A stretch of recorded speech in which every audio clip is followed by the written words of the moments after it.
The dust of the Colorado plains swirled around Violet Thompson as she stood atop the small hill overlooking Julesburg, her wedding dress billowing in the warm summer breeze of 1878. What was meant to be the most beautiful day of her life had turned into a nightmare.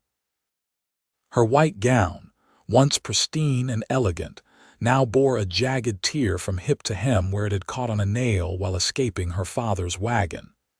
Tears welled in her eyes as she surveyed the bustling frontier town below. She had come too far to turn back now. 4 hours prior, she had been preparing to marry Thomas Blackburn, the son of the wealthiest cattle baron in Wyoming Territory. It was to be a marriage of convenience, arranged by her father to settle his mounting debts.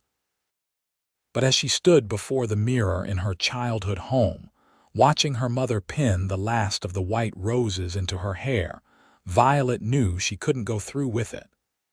Thomas was cruel. She had seen him beat his horses and mistreat his servants.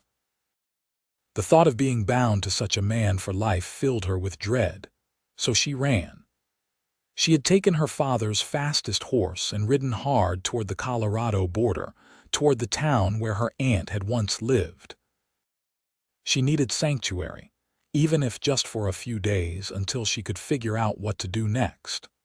Her father and Thomas would surely come looking for her. Now, as the summer sun beat down on her face, Violet gathered what remained of her courage and made her way down the hill toward Julesburg. She tried to hold the torn fabric of her dress together as she walked, aware of the spectacle she must present. A bride, alone, her dress in tatters, appearing out of nowhere on the edge of town. The first building she approached was the livery stable. Her horse needed water and rest after the punishing ride, and she needed a moment to collect herself before facing the curious stares of the townspeople. "Hello," she called out, leading her exhausted horse into the shaded interior of the stable. "Is anyone here?" A tall figure emerged from one of the stalls, pitchfork in hand. His broad shoulders filled out a simple cotton shirt, the sleeves rolled up to reveal tanned, muscular forearms. A worn leather vest complemented work, roughened trousers tucked into scuffed boots. When he turned to face her, Violet was struck by eyes the color of a summer sky, clear and piercing beneath the brim of a dusty cowboy hat. "Madam," he said, tipping his hat slightly before his gaze traveled over her torn wedding dress and flushed, dirt-streaked face. His expression shifted from surprise to concern. "Looks like you've had quite the morning." Violet faltered, suddenly aware of how ridiculous her situation must seem. "My horse needs water. I've ridden a long way." The man nodded, setting aside his pitchfork and approaching her horse with a gentle hand. "This fella looks like he could use some rest." He led the animal to a water trough, then turned back to her. "Name's Grant Xavier. Most folks around here just call me Grant." "Violet Thompson," she replied, fighting the urge to break down in tears. The adrenaline that had carried her this far was beginning to fade, leaving exhaustion in its wake. "I'm looking for my aunt, Martha Thompson. She lived in Julesburg some years ago." A shadow passed over Grant's face. "Martha Thompson. I'm afraid Miss Martha passed on about 2 years back. Pneumonia took her in the winter of '76. He paused, watching as Violet's composure crumbled. "You didn't know?" Violet shook her head, her last hope disappearing like morning mist under the hot sun. "No, we lost touch." "My father." She couldn't continue, the tears finally breaking free and coursing down her cheeks. Grant moved forward, concern etched on his weathered features. "Miss Thompson, you're clearly in some kind of trouble. Let me help you." She gestured helplessly at her torn dress. "I was supposed to be married today, in Wyoming, but I couldn't. I just couldn't." Understanding dawned in Grant's eyes. "A runaway bride, then?" He nodded thoughtfully. "Well, you won't be the first woman to change her mind about a man, and you certainly won't be the last." He glanced again at her torn dress. That's a mighty fine gown to be ruined like that. Violet looked down at the expensive fabric, now dirty and ripped beyond repair. It cost more than my father could afford, she admitted. Grant's expression softened. You won't need it until you're ready, he said gently. And from the looks of things, today isn't that day. Something in his tone made Violet look up sharply. There was no judgment in his eyes, only a quiet understanding that made her feel, for the first time since she'd fled her wedding, that perhaps she wasn't alone. I don't know what to do now, she confessed. I have nowhere to go. Grant considered her for a moment. My sister, Rebecca, runs the boarding house in town. She might have a room for you, and if you're willing to work, there's always need for capable hands in Julesburg. I can work, Violet said quickly. I'm not afraid of hard labor. A smile tugged at the corner of Grant's mouth. I don't doubt it. Anyone who can ride from Wyoming territory to Colorado in a wedding dress has got more grit than most. He gestured toward the stable door. Let me see to your horse, and then I'll take you to Rebecca's place. You look like you could use a hot meal and a proper rest. Violet nodded gratefully, suddenly aware of how hungry and tired she truly was.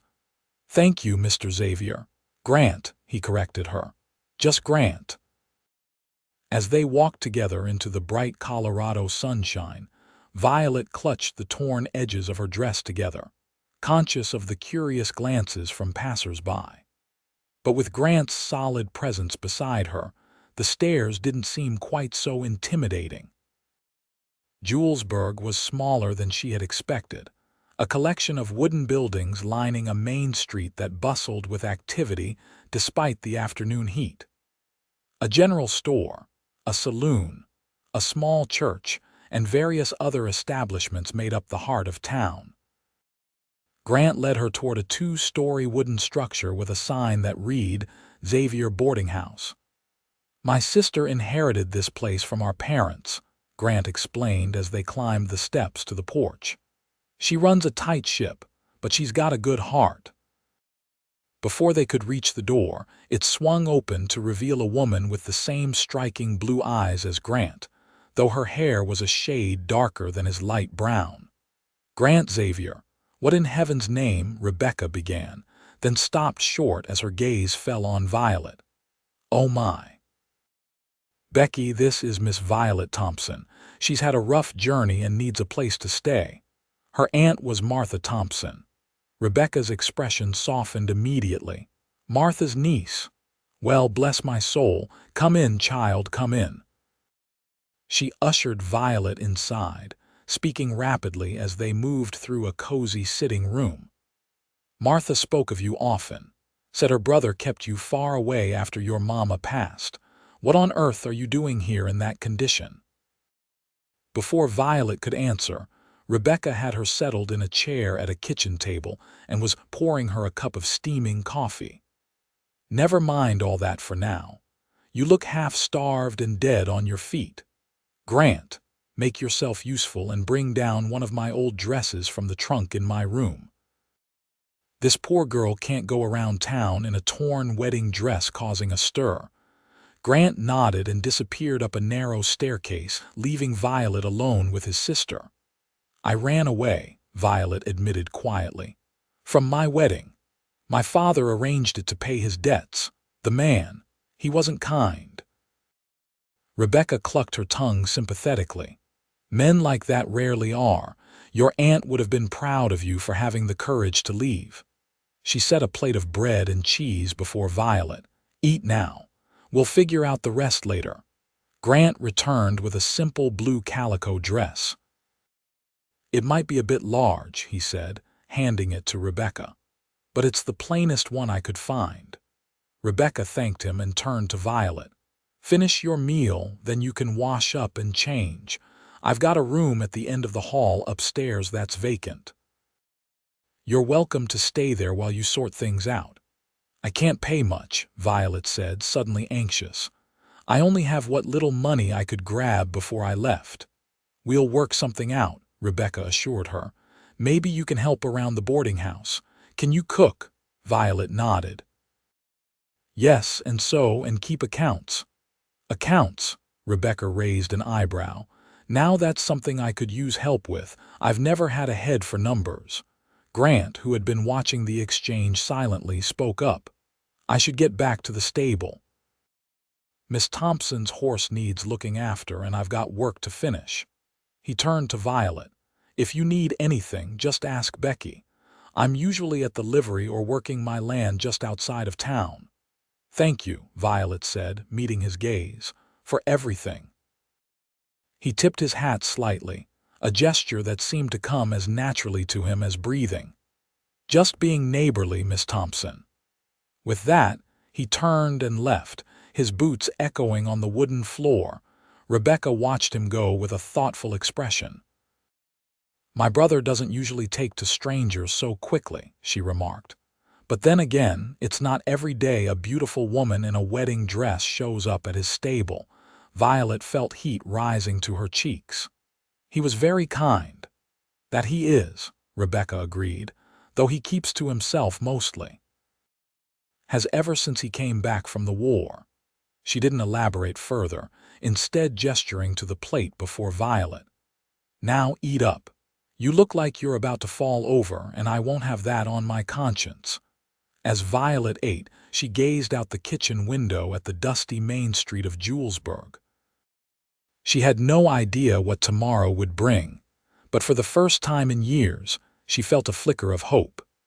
Perhaps here, in this small Colorado town, she might find the freedom that had eluded her for so long. The next morning dawned clear and bright, with the kind of crystalline light that seemed unique to the high plains. Violet woke early, momentarily disoriented by the unfamiliar surroundings until the events of the previous day came rushing back. She was in Julesburg, Colorado. She had fled her wedding. She was free. The room Rebecca had provided was small but comfortable, with a narrow bed, a washstand, and a small chest of drawers. Through the window, Violet could see the main street beginning to stir with early morning activity. She dressed quickly in Rebecca's borrowed blue dress, grateful to be out of her ruined wedding gown, which now lay folded in the bottom drawer. Downstairs, she found Rebecca already at work in the kitchen, preparing breakfast for her boarders. The older woman looked up as Violet entered and smiled warmly. "There you are. I was beginning to think you might sleep the day away, not that I'd blame you after yesterday's adventure." "I'm an early riser," Violet explained, moving to help as Rebecca gestured toward a stack of plates. "What can I do?" "Set the table for 6 if you would. 4 regular boarders plus you and me. The men will be down any minute and they get mighty grumpy if breakfast isn't ready." Violet quickly arranged the table, and soon the dining room filled with the boarders' 2 railroad workers, a clerk from the general store, and an elderly man who Rebecca later explained was the former town doctor, now retired. They regarded Violet with curious glances, but were polite enough not to pry openly into her presence. After breakfast, as Violet helped clear the dishes, Rebecca broached the subject of her situation. "I've been thinking about your predicament," she said, lowering her voice so the departing boarders wouldn't hear. "If you're serious about staying in Julesburg for a while, I could use the help around here. Room and board, plus a small wage, not much, mind you, but enough to help you start saving." "That's more than generous," Violet said gratefully. "But won't people ask questions about where I came from, why I'm here?" Rebecca waved a dismissive hand. "Let them ask. This is the West, child. Half the people out here are running from something or someone. Besides, you're Martha's niece." That's explanation enough for most folks. Violet felt a surge of relief. "Then I accept your offer gladly." "Good," Rebecca nodded decisively. "Now I need to head to the general store for supplies. Why don't you finish up here, then take a walk around town? Get your bearings." Julesburg isn't big, but it's got everything you need." After Rebecca left, Violet completed the kitchen chores, then stepped out onto the boardwalk that fronted the main street. The morning sun was warm on her face as she began to explore her new surroundings. Julesburg was indeed small, but vibrant with frontier activity. Wagons rolled down the dusty street, merchants called out their wares, and townspeople went about their daily business. Her wandering eventually led her back to the livery stable where she'd first met Grant. She hesitated at the entrance, unsure if she should disturb him, but curiosity about her horse's well-being prompted her to enter. The interior was cool and dim after the bright sunlight outside. The familiar scents of hay, leather, and horses filled her nostrils. She heard Grant's voice before she saw him, speaking in low, soothing tones to one of the animals. "There you go. Easy now." "That's right." Violet followed the sound and found him in a stall near the back, tending to a magnificent black stallion that seemed skittish under his ministrations. "He doesn't like having his hooves cleaned," Grant explained without looking up, somehow sensing her presence. "But it has to be done." "He's beautiful," Violet remarked, keeping her distance from the nervous animal. "Is he yours?" Grant straightened, patting the stallion's neck before stepping out of the stall and securing the gate. "No, he belongs to a cattle buyer passing through. Mean temperament, but that's often the handler's fault, not the horse's." He wiped his hands on a rag tucked into his belt. "How are you settling in at Becky's place?" "Well, thank you. She's offered me a position helping at the boarding house." Grant nodded approvingly. "Becky's been needing help for a while now, though she's too proud to admit it most days." His gaze took in her borrowed dress. "That looks better than the wedding gown, if you don't mind my saying so." Violet smoothed the fabric self-consciously. "It's Rebecca's, but yes, it's much more practical." "How's your horse?" she asked, changing the subject. "I wanted to thank you again for taking care of him." "He's doing fine. A good rest and plenty of feed have perked him up considerably." Grant gestured toward another stall where her chestnut gelding was contentedly munching hay. "He's a strong animal, made that hard ride without complaint." "He was my mother's," Violet explained, approaching the stall to stroke the horse's velvety nose. "One of the few things of hers my father didn't sell off to pay his debts." Grant leaned against a nearby post, watching her with those clear blue eyes. "You mentioned your father arranged your marriage to settle debts. I take it he's the kind of man who gambles more than he can afford to lose." "Cards, horses, business ventures that never pan out," Violet confirmed with a hint of bitterness. "After my mother died, there was no one to rein him in. He became worse with each passing year. And the man you were supposed to marry," Violet's hand stilled on her horse's muzzle. "Thomas Blackburn, the son of Harold Blackburn, who owns half the cattle in Wyoming territory, or so he claims. Thomas is." She hesitated, searching for words that wouldn't sound overly dramatic. "He has a reputation for cruelty. I've seen it myself. He breaks horses by breaking their spirit. He treats his workers like they're less than human. And your father thought this was a suitable match for his daughter." Grant's voice had hardened slightly. "My father saw only the Blackburn money and the debts it would erase," Violet replied simply. "My happiness wasn't a consideration." Grant was quiet for a moment, absently adjusting the brim of his hat. "Well, you're here now, and from what I know of Wyoming territory, it's a fair distance.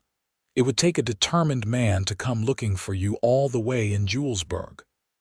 "Thomas is determined," Violet said softly, "and my father is desperate. I don't think they'll give up easily." "Then we'll cross that bridge when we come to it," Grant replied with a certainty that Violet found oddly comforting. "In the meantime, you've got a job and a roof over your head. That's more than many can say when they first arrive out west." Violet smiled gratefully. "You're right." And I'm luckier than most to have found such kind people on my first day. Grant looked slightly embarrassed at the compliment. Speaking of jobs, I'd better get back to mine. These horses won't tend themselves. He hesitated, then added, I usually take my supper at the cafe down the street. Simple fare, but good. Perhaps you join me this evening. I could introduce you to some of the townsfolk. Might make the adjustment easier. The invitation surprised her, but Violet found herself nodding. I'd like that, thank you. 6 o'clock, then, Grant confirmed, a small smile playing at the corners of his mouth. I'll stop by Becky's to fetch you. As Violet left the stable and stepped back into the bright Colorado sunshine, she couldn't help but feel that perhaps, just perhaps, her impulsive flight from Wyoming had led her exactly where she needed to be. The next few days fell into a comfortable routine. Violet rose early each morning to help Rebecca prepare breakfast for the boarders, then spent the day attending to various tasks around the house, cleaning rooms, washing linens, and keeping the account books in order. In the evenings, she often joined Grant for supper at the cafe, where he gradually introduced her to the residents of Julesburg. She learned that Grant had served in the Union Army during the Civil War, returning home to Colorado in 1865 to help his family rebuild after the conflict. Their parents had died within a year of each other shortly thereafter, leaving Grant and Rebecca to manage both the livery stable and the boarding house. Grant also owned a small piece of land outside town where he raised horses, a passion he had nurtured since childhood. I've always understood horses better than people, he admitted one evening as they walked back to the boarding house after supper. They don't lie, they don't cheat, and they'll give you everything they've got if you treat them right. Is that why you never married? Violet asked, then immediately regretted the personal nature of the question. I'm sorry, that was presumptuous of me. Grant didn't seem offended. No need to apologize, and to answer your question, yes and no. After the war, I wasn't much fit for company, let alone marriage. By the time I'd put those demons to rest, I was set in my ways. He glanced sideways at her. What about you? Was this Thomas fellow your first betrothal? My only one, Violet confirmed. Though there was a boy back home before my father's gambling got out of hand, Daniel Fletcher. We were sweet on each other, but then his family moved to California, and that was that. They walked in companionable silence for a moment before Grant spoke again. Becky says you're a natural with the accounts, says you've already found ways to save money on supplies. Violet felt a flush of pride. My mother taught me to keep ledgers. She said a woman should always understand numbers, even if society doesn't expect it of her. Your mother sounds like she was a wise woman. She was, Violet agreed softly. I miss her every day. As they reached the boarding house, Grant paused at the bottom of the porch steps. There's a social at the church this Saturday evening. Nothing fancy, just folks gathering for music and conversation. Would you consider accompanying me? The invitation made Violet's heart beat a little faster, though she tried to maintain her composure. I'd be delighted, though I don't have anything appropriate to wear. This dress and one other are all I have. Grant's eyes twinkled. I wouldn't worry about that. Becky's been plotting with the seamstress in town. I believe there might be a new dress coming your way before Saturday. What? But I can't afford, consider it a welcome gift, Grant interrupted gently. From the people of Julesburg to Martha Thompson's niece. Violet was deeply touched by the gesture. Thank you. I'll find a way to repay everyone's kindness. You already are, Grant assured her. Becky hasn't stopped talking about how helpful you've been, and Mrs. Peterson at the cafe says you've brightened up the place with your visits. His expression grew more serious. People notice kindness, Violet, and you've got it in spades. With that, he tipped his hat and bid her good night, leaving Violet to watch his retreating figure with a curious warmth spreading through her chest. True to Grant's word, on Friday afternoon, Rebecca presented Violet with a package wrapped in brown paper. "From Mrs. Winters, the seamstress," she explained with a conspiratorial smile. "A little bird might have mentioned you needed something for the social." Inside the package was a dress of soft green cotton, simply cut but beautifully crafted, with delicate embroidery at the collar and cuffs. "It's lovely," Violet breathed, holding it up against herself. "But how can I accept such a gift?" "Easily," Rebecca replied. "Martha was beloved in this town, and her niece deserves a proper welcome. Besides, Mrs. Winters owed me a favor. Her son has been taking meals here free of charge for months now while he gets his blacksmith business established." Violet carefully folded the dress. "I don't know what to say." "Say nothing, except perhaps thank you to Mrs. Winters when you see her tomorrow night," Rebecca advised. "And maybe consider what you'll do with your hair. It could use a bit of attention after your adventure." Violet laughed, running a hand through her long brown locks. "I suppose it could. I haven't had much time to think about such things lately." "Well, think about them now," Rebecca urged. "It does a woman good to feel pretty now and again, especially when there's a handsome man involved." "Rebecca," Violet protested, feeling heat rise to her cheeks. "Oh, don't play innocent with me," Rebecca chuckled. "I've seen how you look at my brother, and more importantly, I've seen how he looks at you. Grant hasn't shown this much interest in anything besides horses in years." Violet didn't know how to respond to that, so she simply clutched the new dress to her chest and thanked Rebecca again, before retreating to her room to contemplate the older woman's words. The social on Saturday evening was held in the church's adjoining meeting hall, a spacious room decorated with wildflowers and lit by numerous oil lamps. A small group of musicians played lively tunes in one corner, while tables laden with food and drink lined the opposite wall. Nearly everyone in Julesburg seemed to be in attendance, from children running about underfoot to elderly couples sitting in chairs along the perimeter, tapping their feet to the music. Grant arrived at the boarding house precisely at 7 o'clock, dressed in clean trousers, a pressed white shirt, and a dark vest that emphasized the breadth of his shoulders. He had trimmed his beard and slicked back his light brown hair, giving him a distinguished appearance that made Violet's heart skip a beat. His reaction upon seeing her in the green dress was equally gratifying. He stood momentarily speechless in the doorway, his blue eyes taking in the sight of her with undisguised appreciation. "You look beautiful," he said finally, offering his arm. "That color suits you." Violet accepted his arm, feeling an unexpected flutter of nerves. "Thank you. You look quite handsome yourself." Rebecca, who had been watching the exchange with evident satisfaction, shooed them toward the door. "Off you go, you two. Don't stay out too late, and Grant, mind your manners." Grant rolled his eyes good-naturedly at his sister's admonition. "Yes, Mother," he teased before leading Violet out into the pleasant evening air.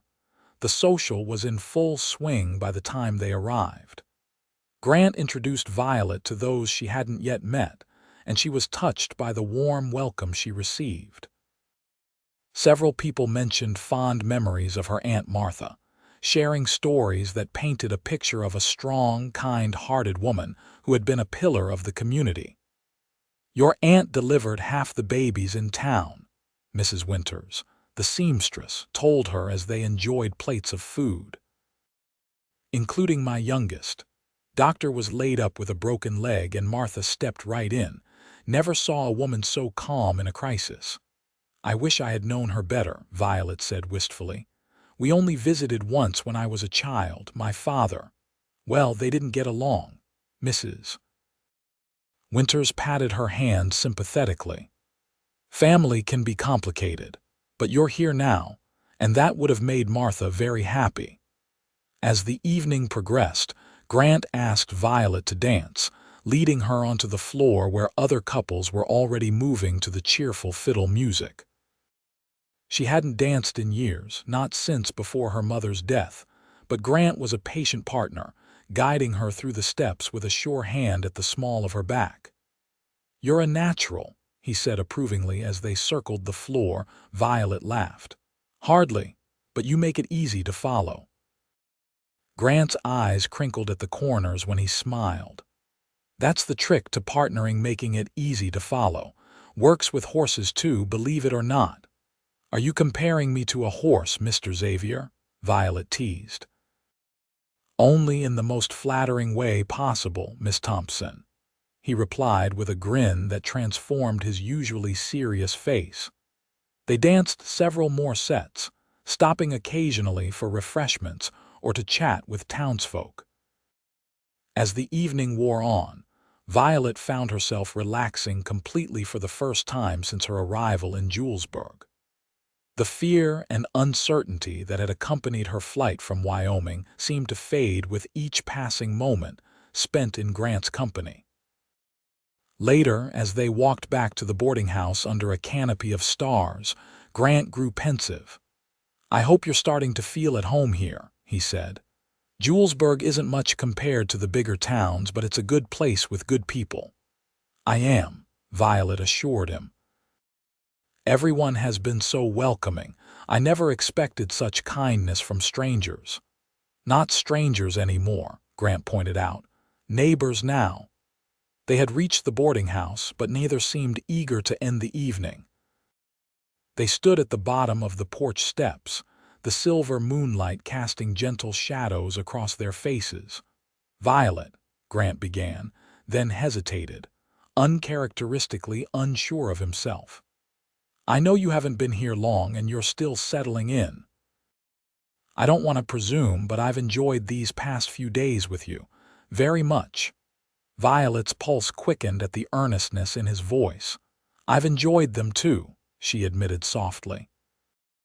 Grant took a step closer, close enough that she could catch the clean scent of soap and the faint trace of leather that always seemed to accompany him. "I'd like to continue spending time with you if you're amenable, not just supper at the cafe, but perhaps a proper outing. There's a spot by the river not far from my land that's particularly pretty this time of year." "Are you asking to court me, Grant Xavier?" Violet asked, a smile playing at her lips despite her attempt to maintain composure. "I believe I am," he confirmed, a matching smile warming his features. "Though I admit I'm out of practice with such things." "Well, since we're both being honest, I should tell you that I have very little experience being courted," Violet confessed. "But yes, I would like that very much." The relief and pleasure that crossed Grant's face was heartwarming. He reached out slowly, as if giving her time to object, and took her hand in his. His touch was gentle but sure, his fingers calloused from years of work. "May I?" he asked softly, his intent clear in his eyes.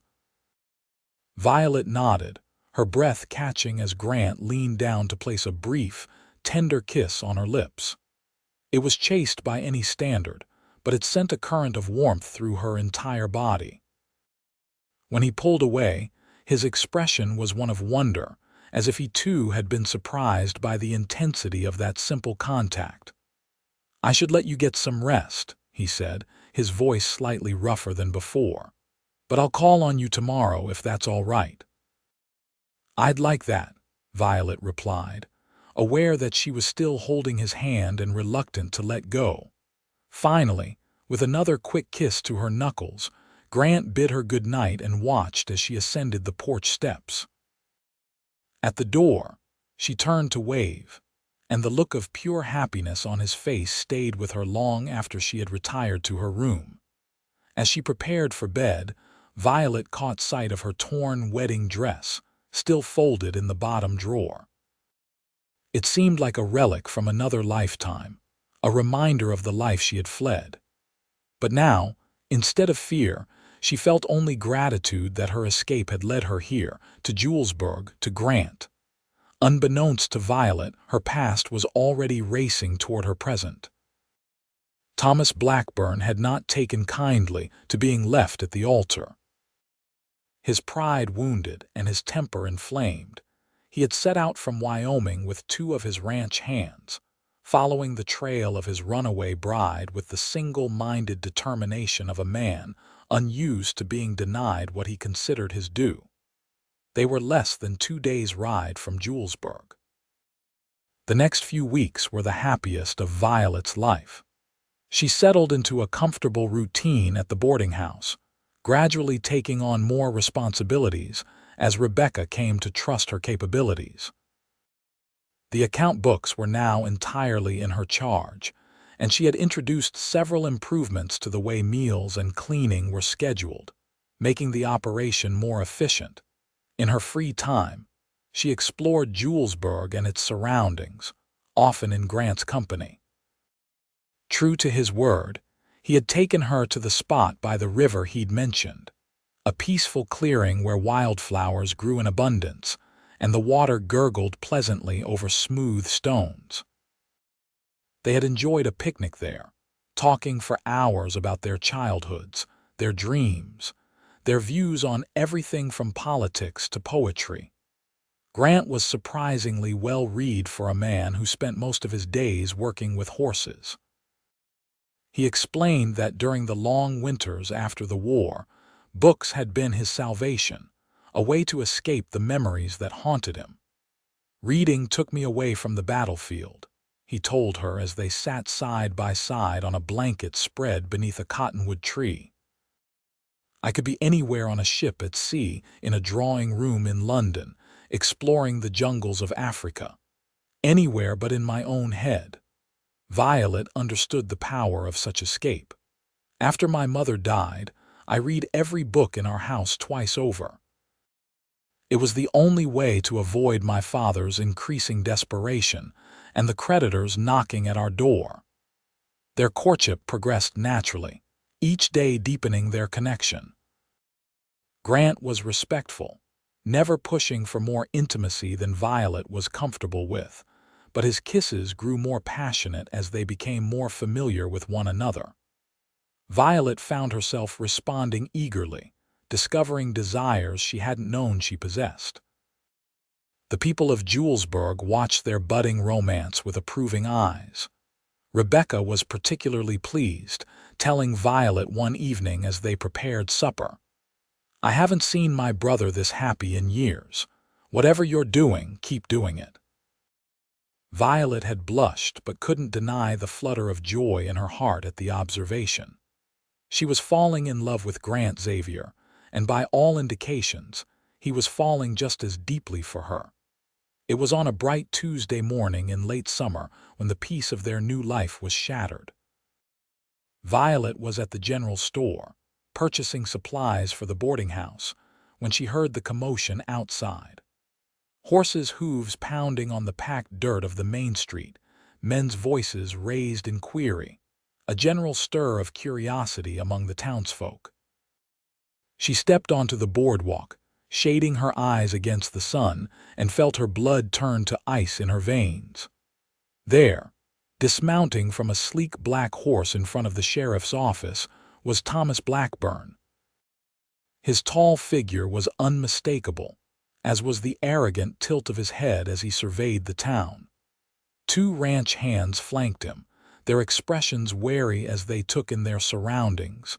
Violet ducked back into the store, her heart hammering painfully against her ribs. How had he found her? What would she do now? The storekeeper, Mr. Collins, noticed her distress. "Miss Thompson, are you all right? You've gone white as a sheet." Violet struggled to form words, panic threatening to overwhelm her. "I need to get back to the boarding house right away." Mr. Collins peered out the window, frowning at the newcomers. "Those men causing you trouble, I can fetch the sheriff." "No," Violet interrupted too sharply. She moderated her tone. "No, thank you. I just need to get back to Rebecca. Could you have the supplies delivered later?" The storekeeper nodded, concern evident in his weathered face. "Of course. You go on now. I'll have my boy bring everything over this afternoon." Violet thanked him and slipped out the back door of the store, taking a circuitous route through alleys to avoid being seen on the main street. Her mind raced as she hurried toward the boarding house. She needed to warn Grant. She needed to pack her things. She needed to run again, but where would she go this time? She was so preoccupied with these frantic thoughts that she nearly collided with Grant as she rounded the corner near the livery stable. "Whoa there," he said, steadying her with gentle hands on her shoulders. His smile faded as he registered her terrified expression. "Violet, what's wrong?" "Thomas," she gasped, clutching at his arms. "Thomas Blackburn is here in Julesburg. He's found me." Grant's expression hardened instantly. "Where?" "Main Street, by the sheriff's office. He has 2 men with him." Violet's voice trembled despite her efforts to control it. "Grant, I have to leave. He won't give up, and I won't go back with him." "Calm down," Grant said firmly, though his own jaw was tense with anger.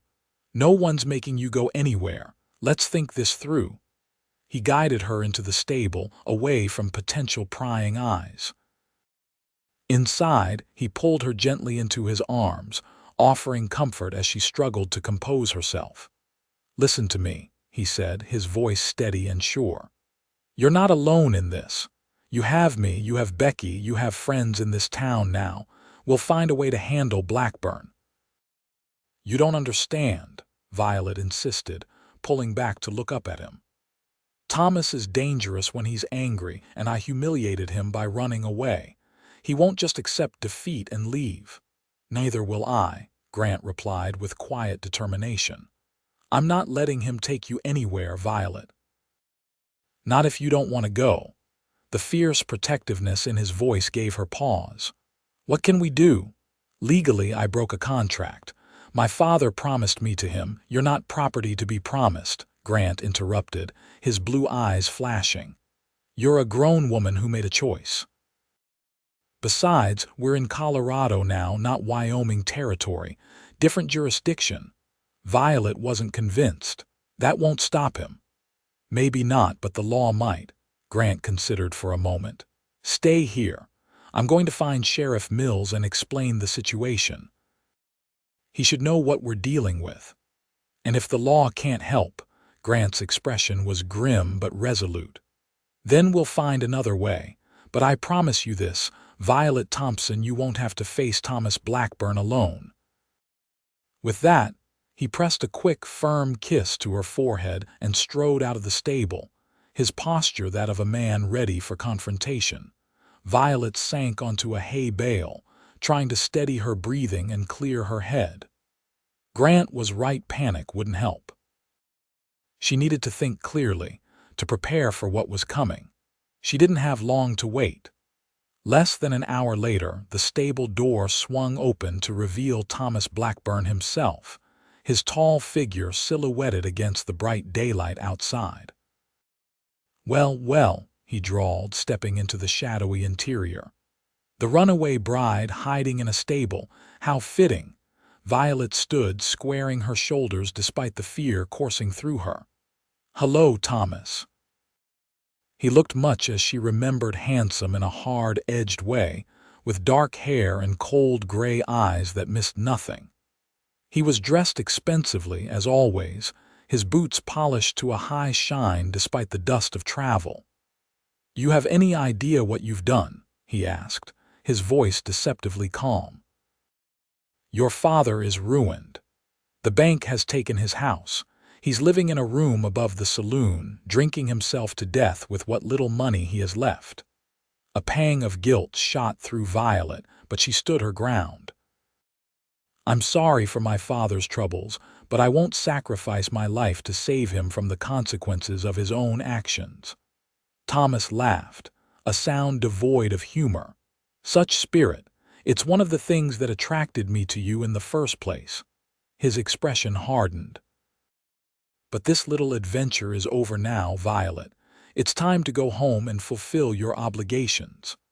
I'm not going anywhere with you, Violet stated firmly, though her hands trembled at her sides. My home is here now. Thomas took a step closer, his eyes narrowing dangerously. With that cowboy. Grant Xavier. Yes, I've already heard all about your new arrangement. Contempt dripped from his words. Do you really think a man who shovels horse manure for a living can give you the life you deserve? He's given me something you never could, Violet replied steadily. Freedom to make my own choices, respect for my thoughts and feelings, love that doesn't come with conditions. Thomas's face darkened with anger. Love? You've known him, what, a month? You were promised to me, Violet. Your father gave his word. My father had no right to give his word on my behalf, Violet countered. I never agreed to marry you, Thomas. The arrangement was made without my consent. Consent? Thomas scoffed. Since when does a woman's consent matter in such arrangements? This is business, Violet. Your father owed me, and you were the payment. It's as simple as that. The crude assessment made Violet's stomach turn, but it also strengthened her resolve. Well, I refuse to be currency in men's transactions, and I'm not leaving Julesburg, not with you or anyone else. Thomas's hand shot out suddenly, gripping her wrist with painful force. You don't have a choice, he hissed, all pretense of civility gone. I've ridden for days to find you. I've endured the humiliation of explaining your absence to every important family in Wyoming territory. I will not return empty-handed. Violet struggled against his grip, fear giving way to anger. Let go of me. Is there a problem here? Grant's voice, cold and controlled, came from the stable entrance. He stood there with Sheriff Mills, a stocky man with a graying mustache and a no-nonsense demeanor at his side. Thomas released Violet's wrist but didn't back away. This doesn't concern you, Cowboy. This is between me and my fiancé. Ex-fiancé, Violet corrected firmly, moving to stand beside Grant. I broke our engagement when I left Wyoming. Sheriff Mills stepped forward, his hand resting casually on the pistol at his hip. Mr. Blackburn, I understand you've come a long way, but Miss Thompson has made her position clear. She's a resident of Julesburg now and under the protection of our laws. Thomas's face contorted with fury. Protection?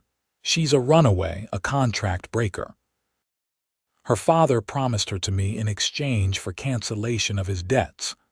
People aren't property in Colorado, the sheriff replied evenly. Miss Thompson is a grown woman, free to make her own choices. This is absurd, Thomas sputtered. I demand. You're not in a position to demand anything in my town, Sheriff Mills interrupted, his tone hardening. Now you have two choices. You can accept that Miss Thompson has made her decision and leave peacefully, or you can continue causing trouble and spend some time in my jail before being escorted to the territorial border. Which will it be?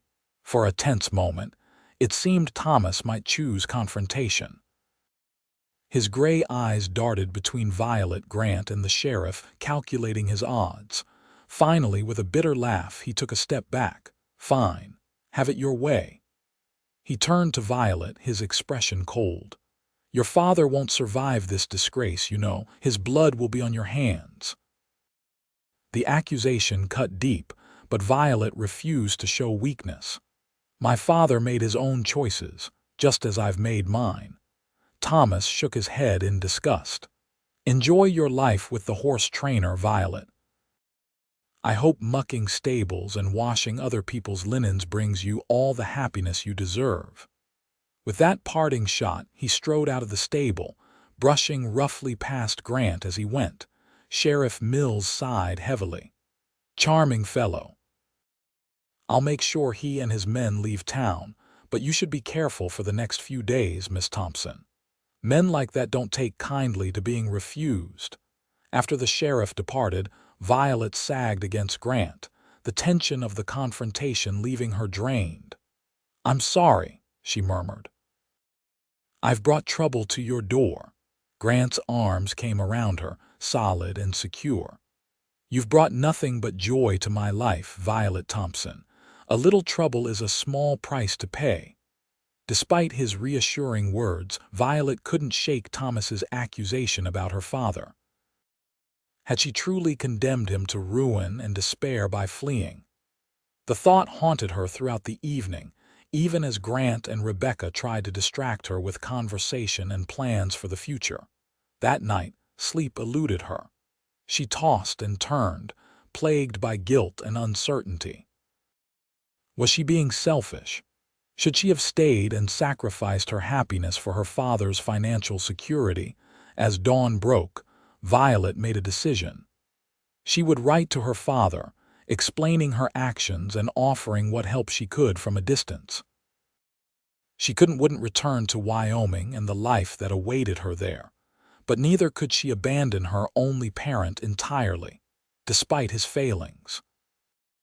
With that resolution made, she finally drifted into a fitful sleep, unaware that Thomas Blackburn had not yet left Julesburg as ordered, and that his plans for revenge were already taking shape. The next morning brought unexpected developments. Violet was helping serve breakfast to the boarders when Rebecca burst into the dining room, her face pale with alarm. "Grant's been arrested," she exclaimed, ignoring the curious stares of the residents. "Sheriff Mills just took him to the jail." Violet set down the coffee pot with shaking hands. "Arrested? For what?" "Thomas Blackburn is claiming Grant stole one of his horses," Rebecca explained, her voice trembling with indignation. "That black stallion in the livery stable Blackburn says it's his prize breeding horse that went missing last month." "That's ridiculous," Violet protested. "Grant would never steal a horse, and that stallion belongs to a cattle buyer passing through town. Grant told me so himself." "Well, the cattle buyer seems to have disappeared overnight," Rebecca said grimly. "And Blackburn has papers proving ownership of a black stallion with the exact same markings." Violet's mind raced. This was clearly Thomas's revenge, a calculated move to discredit Grant and possibly remove him from the picture entirely. Horse theft was a serious crime in the West, sometimes punishable by hanging. "We have to help him," she said decisively, untying her apron. "I'm going to speak with Sheriff Mills." "I'm coming with you," Rebecca declared, already reaching for her shawl. They hurried to the sheriff's office, where they found Grant behind bars and Sheriff Mills looking deeply troubled at his desk. "This is a mistake," Violet said immediately upon entering. "Grant is not a horse thief." Sheriff Mills sighed heavily. "I know that, Miss Thompson. But Mr. Blackburn has documentation for the horse and 3 witnesses who have signed statements identifying it as his property." "His ranch hands, no doubt," Rebecca scoffed. "Hardly impartial witnesses." Grant rose from the narrow cot in his cell, approaching the bars. His expression was calm, but Violet could see the tension in the set of his shoulders. "It's all right," he assured them, though it clearly wasn't. "Sheriff Mills is just doing his job. We'll sort this out." "Damn right we will," Rebecca said fiercely, turning to the sheriff. "What happens now?" Sheriff Mills rubbed his mustache wearily. "There'll be a hearing before the circuit judge when he comes through next week. Until then, I'm afraid Grant has to remain in custody. Horse theft is a serious charge." "A week?" Violet's voice rose in alarm. "Thomas Blackburn could do anything in that time, which is precisely why I'm keeping him under observation as well," the sheriff informed them. "He and his men are staying at the hotel, and I've made it clear they're not to leave town until this matter is resolved." Violet approached the cell, reaching through the bars to take Grant's hand. "This is my fault," she said softly. "Thomas is doing this because of me." Grant squeezed her fingers reassuringly. "This is Blackburn's doing, not yours, and we're going to prove it." "How?" Violet asked desperately. If the cattle buyer is gone and Blackburn has papers for the horse. Because I know where that horse really came from, Grant said, lowering his voice so only Violet and Rebecca could hear. I suspected something wasn't right about it from the start. The cattle buyer Johnson, he called himself, was too eager to stable the animal here, and too vague about where he acquired it. Sheriff Mills, who had been pretending not to listen, moved closer with interest. What are you saying, Grant? I'm saying that Johnson himself might be the thief, Grant explained. The stallion has a small brand on its left flank, partially obscured by a burn mark. I noticed it when I was cleaning his hooves. It doesn't match any ranch mark I'm familiar with, and it certainly doesn't match the Blackburn brand, which I've seen on cattle in the stockyards. The sheriff frowned thoughtfully. If we could identify the original brand, we might find the horse's true owner, Violet finished, hope kindling in her chest. It's worth investigating, Sheriff Mills agreed, standing up. I'll take another look at that stallion right now. Rebecca, would you mind fetching Doc Harrison? He has experience with brand identification from his days in Texas. As Rebecca hurried out, Violet stayed behind with Grant. We'll fix this, she promised. And then we need to leave Julesburg, at least for a while. Thomas won't give up easily. Grant shook his head firmly. I'm not running, and neither should you. This is our home. We can't let men like Blackburn drive us away with lies and intimidation. The determination in his voice stirred something deep within Violet. All her life, she had been taught to bend, to accommodate, to surrender to the will of men like her father and Thomas. Grant was showing her another way to stand firm, to fight back, to claim what was rightfully hers. You're right, she said, a new resolve strengthening her voice. We'll stay and fight. Grant smiled, his blue eyes warming with pride. That's my girl. The next few days were a flurry of activity as Violet, Rebecca, and Sheriff Mills worked to unravel the mystery of the black stallion. The doctor confirmed that the partially obscured brand was indeed different from Blackburn's mark, belonging instead to a ranch in northern Colorado, owned by a man named Peterson. Sheriff Mills sent telegrams to Peterson and to the authorities in Wyoming Territory, requesting information about the horse and about Blackburn's character and business dealings. The responses were illuminating. Peterson confirmed that his prize breeding stallion had been stolen 2 months earlier, and the description matched the horse in the Julesburg livery perfectly. More damning still, the reply from Wyoming indicated that Thomas Blackburn was under investigation for numerous shady dealings, including suspicion of horse theft and cattle rustling across territorial lines. Armed with this evidence, Sheriff Mills confronted Blackburn at the hotel, accompanied by 2 deputies. The confrontation turned violent when Blackburn, realizing his scheme had been discovered, attempted to flee. In the ensuing struggle, shots were fired, and Thomas was wounded in the shoulder before being subdued and arrested. Grant was released immediately, the charges against him dismissed. As he emerged from the jail into the bright afternoon sunlight, Violet was waiting, throwing herself into his arms with a cry of relief. It's over, she murmured against his chest. Thomas is going to prison. Grant held her tightly, burying his face in her hair. Not quite over, he corrected gently. He'll stand trial, but given the evidence against him, I'd say his future looks decidedly less comfortable than he's accustomed to. They walked arm in arm back to the boarding house, where Rebecca had prepared a celebratory meal. The dining room was crowded with friends and neighbors who had come to express their support for Grant and their outrage over Blackburn's deceit. As the evening wound down and the guests departed, Grant drew Violet aside onto the porch, where the setting sun cast long shadows across the dusty street. "I've been doing a lot of thinking in that cell," he began, his expression unusually serious. "About what's important, about what I want from life." Violet's heart quickened at his tone. "And what conclusions did you reach?" Grant took her hands in his gaze steady and sincere. "That I love you, Violet Thompson. That I want to build a life with you if you'll have me." Joy welled up inside Violet, so intense it almost hurt. "I love you too," she whispered, her voice catching. "More than I thought possible." Grant smiled, but there was still a touch of uncertainty in his eyes. "I know it hasn't been long, and I know your last experience with engagement wasn't exactly positive. I don't want to rush you. We can wait as long as you need." "Grant Xavier," Violet said firmly, framing his face with her hands.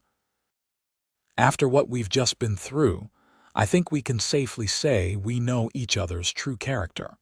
I don't need more time to know that I want to be your wife." The joy that transformed Grant's face was beautiful to behold.